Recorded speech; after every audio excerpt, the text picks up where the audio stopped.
Hello everyone, today I would like to focus on the difference between classical and virtual autisms. So these days we are hearing a term called virtual autism. Even though this is not coined by the professional bodies, this term is being widely used in the parental groups. So when we mean to say virtual autism is, if the children are getting lot of screen times and if they are exhibiting any delays with respect to the communications because of high screen times. When we say high, it is definitely above 6 hours of screen times per day.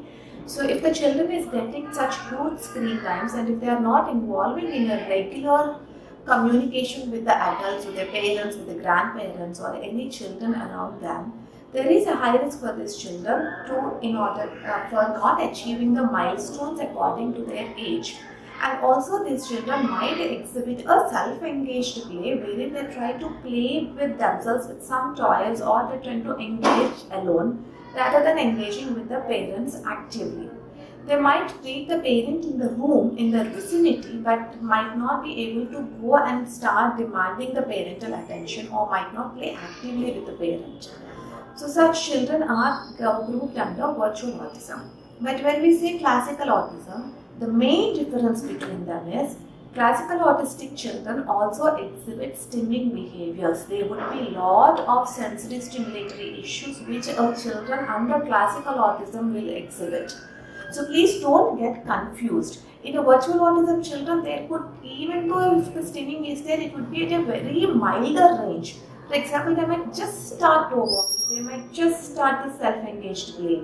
But when you say the classical autism, the level of play, the RRBs, that is restricted repetitive behaviors and the social communication issues are going to be very high or significant in children who are grouped under classical autism. So there is a clear-cut difference between children having virtual autism and the children having classical autism.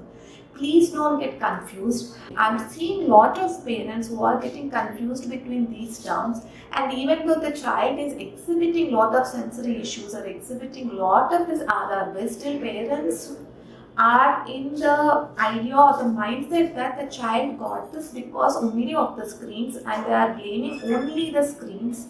They're seeing screen as the only culprit for such behaviors.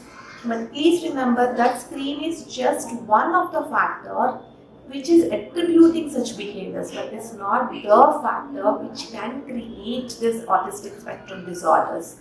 So parents, please be aware, and yes, definitely it is not the labeling of the child, it's not the diagnosis. Whenever you see delays, whenever you see child is moving away from the normal curve, please do visit the professionals, get the right evaluation done, learn it and then create a right environment and provide a right stimulation to the children.